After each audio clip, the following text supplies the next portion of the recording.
कश्मीर जिगर के टुकड़ा कहे हिंदुस्तान। कश्मीर जिगर के टुकड़ा कहे हिंदुस्तान।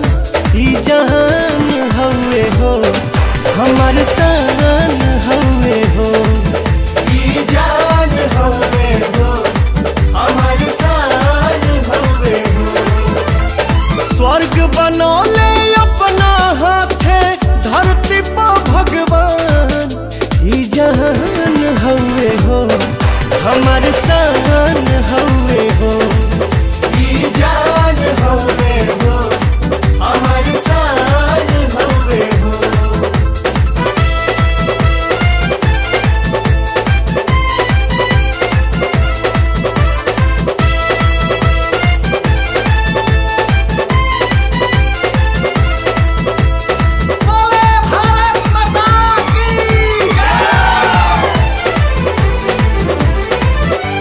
एकरा पलाई जदी केहू जो नजरिया बोटी बोटी काटी दे हब गतरे गतरिया।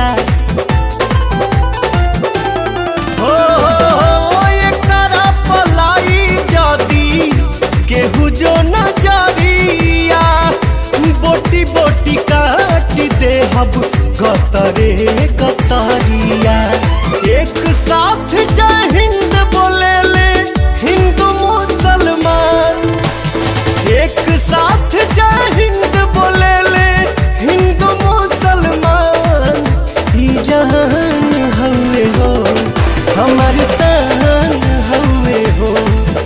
ई जान हवे हो हमार शान हवे हो।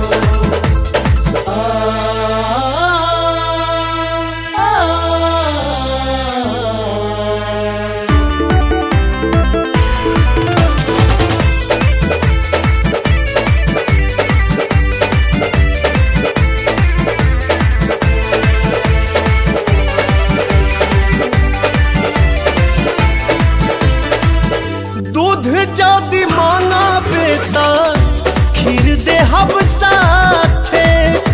कश्मीर मांगा बेटा चीर दे हब हाथे। हाँ दूध जदी मांगा बेटा खीर दे हब साथे। कश्मीर मांगा बेटा चीर दे हब हाथे। सुन ले रे नादान परिंदा तेहू पाकिस्तान। सुन ले रे नादान परिंदा तेहू पाकिस्तान। ई जहान हवे हो हमार शान हवे हो। ई जान हवे हो हमार शान हवे हो।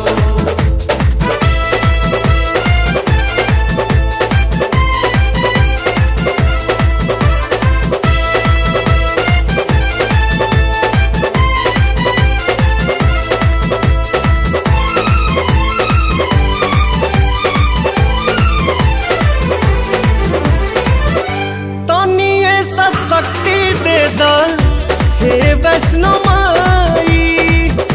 पर कश्मीर में तिरंगा लहराई। तनिए सा शक्ति दे दा हे वैष्णो माई। पर कश्मीर